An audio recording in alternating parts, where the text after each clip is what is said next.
In the version of the Passover story that I first learned as a child, Paro is relentless in his objections to the demand by God through the mouth of Moshe that he free his Hebrew slaves. All he says is, no, no, no, I will not let them go. But in fact, he's a little bit more cagey. At the beginning of Parshat Bo, we see that Paro is starting to test the waters. He's trying to see how hard a negotiating stance Moshe is going to take. He says to them in chapter 10 of Sefer Shemot, he says, who is it actually who's supposed to go with you for this religious ceremony you claim that you want to take part in the desert? And Moshe says, all of us are going. He says, but our young and our old, our sons and our daughters, our flocks and our herds, okay? All of us are going to go because we are going to celebrate a festival of Hashem, and everyone has to be there. And this Paro is not willing to concede to, because from Paro's perspective, what does the entire community have to be there for religious ceremony? Let the adults go. Let the men go. Why does everyone have to go to engage in this series of sacrifices and rituals that, again, that's your negotiating demand. That's what you claim this is all about. So why is everyone going and taking all your things with you, right? That raises suspicions for in the eyes of Paro. And it could be that Paro was right. Like, this could have just been a negotiating ploy. Moshe might not have been negotiating in good faith. The intention could have always been nothing less than all of us leaving Egypt forever, even though it was presented to Paro as all of us leaving Egypt for religious ceremony and coming back. But as we see, ploy or not, whether this negotiating stance is entered into with good faith or not, we do see that the religious ceremony that we take part in, first in Egypt and then in subsequent years, is one that involves everyone, even though it's a religious ceremony, it's a korban, it's a sacrificial rite, but it's one that involves everyone. That, of course, is the Korban Pesach. The Korban Pesach is also described in this week's Parsha. It's sort of very much additionally in some of our minds, because the Daf Yomi has been learning about the Korban Pesach for a number of days now, and we'll keep doing it for a number of more days.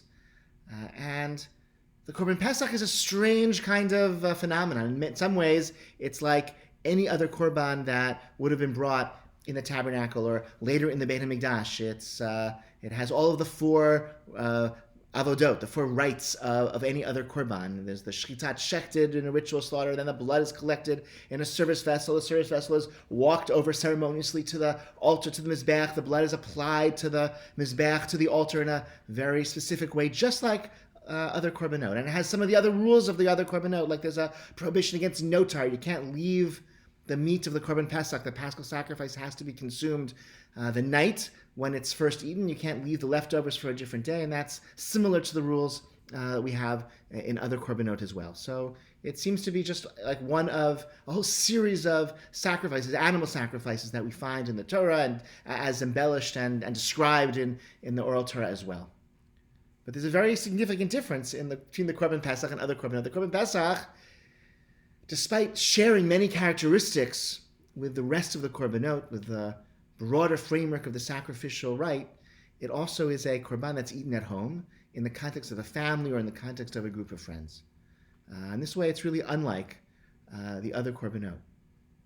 And so the Pesach ritual, the Seder night ritual, when it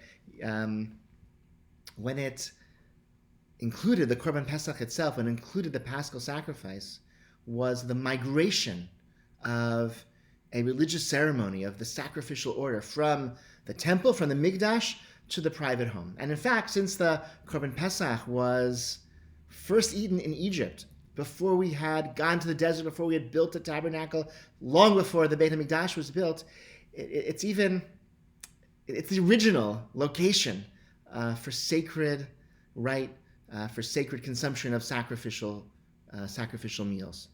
Okay, so it's not a temple ritual that migrates to the home. It's a home ritual that migrates in part to the temple and then is brought back into the home as the Passover Seder is reenacted year after year. And I think this speaks to the home as a central location for the perpetuation of Judaism, something that we've all experienced in these past months as our synagogues have been entirely or partially off limits to us. When we've pivoted to home religious life, we haven't been replacing something that was originally meant to only exist in religious buildings, but we're actually returning to the original location, the family table, the private home. That's where our religious life began as Jews, and we've returned to that. The Korban Pesach was not just eaten, of course, that 1 year in Egypt. It became an annual mitzvah, and we find that also in our Parsha this week.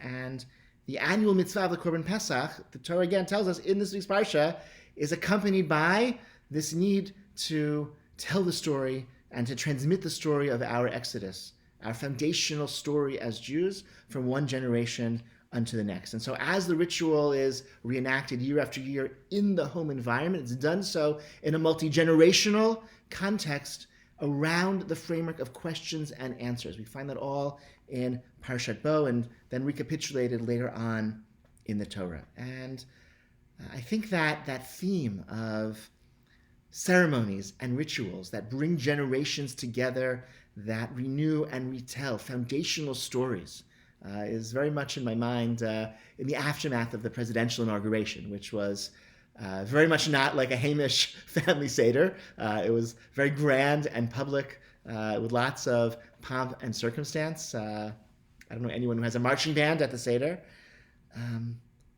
But it had elements that are from this week's Parsha that are familiar to us from our celebration of Pesach, the coming together of generations to tell stories, to renew the telling of a foundational story about who we are as a people, as a community, what our core values are, what our core shared history is, and that can give us a recommitment to a common future. In terms of generations, this country is still very young. I heard an interesting fact that President Biden is just 4 presidents removed from the founding of this country. When he was born, President Hoover was still alive. When President Hoover was still alive, President Andrew Johnson was still alive. When President Andrew Johnson was born, President John Adams was still alive, one of our most illustrious founding fathers who was very much alive and active when this country was established. So this is a very young and old country, and I think that's sort of a very, very poignant tie between the generations that, again, should be very familiar to us as we celebrate Pesach every year. We're not that many generations removed from celebrating the Pesach and eating the Korban Pesach in the Beit HaMikdash, and we're not that many generations removed from leaving Egypt itself. And by asking questions and telling answers as generations come together to recommit to the foundational stories, then those generations collapse even further. So I thought it was very poignant that the inauguration of the oldest president in American history featured this breakout poem recited by the youngest inaugural poet in our nation's history. She opened her poem with a question: where can we find light? Okay, just as our Pesach Seder, our Pesach ritual, is built around questions and answers, she called us to remember our shared story and to commit to a common future by asking questions. And so, as we contemplate Parshat Bo, I think as Americans and as Jews, we can understand that our communal values are replicated by generations coming together, and that can happen in grand ceremonies in grand buildings. It can also happen and must happen in intimate settings with family, with friends, in our private homes.